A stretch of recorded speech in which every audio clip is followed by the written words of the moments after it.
people were, as you would have heard the volume, it was hard to hear yourself, people talking, and there's a real need for us to get together and share stories and set up a bit of a feeling of togetherness and a networking of community groups. A bit of everything. Everyone's have to come together to celebrate National Volunteers Week and the valuable and essential role you as volunteers play in our community.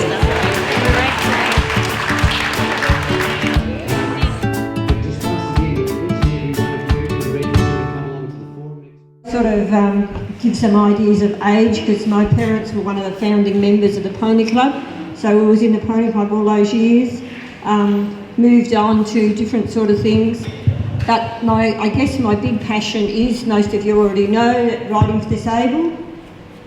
For all of us people here, so many things we say, normal people, you know, the normal people do. But my thing is, every rider that comes is a normal rider, and it doesn't matter whether they have no legs or whatever, because if I look around this room, I can see a lot of people. Every one of you are different, so which one of you is a normal one? There can only be one, you know. So when we have someone come to RDA, which is riding for disabled, we've got to match them with a horse. And we don't see, I personally don't see any disability. And I'll use one instance. We had a girl, a lady, come along. She had both legs off above her knees and one arm off here. Now, you know, she's in a wheelchair, very dependent on everyone, but she wanted to ride. And when I said to her, look, I will have to work on a horse to be able to put you on to make it safe for you. She said, but I don't have a disability. I don't see the problem.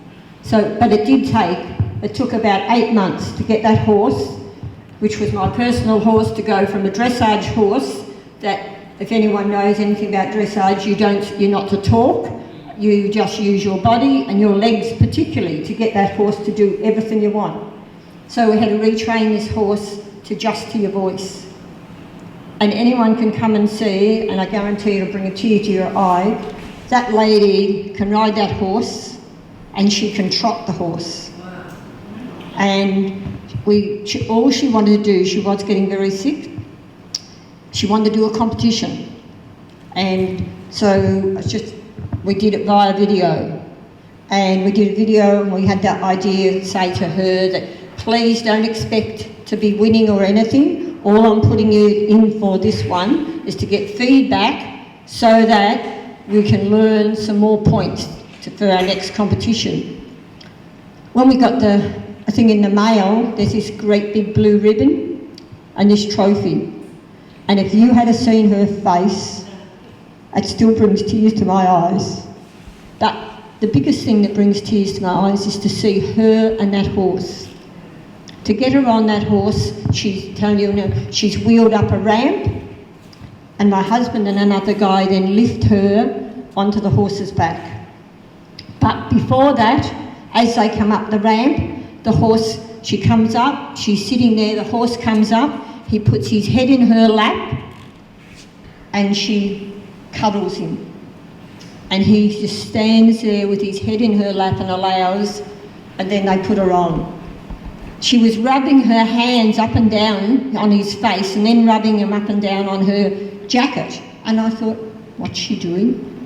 And when she saw me looking, she said, I'm putting his smell on him so that I'll be able to smell him when we go home.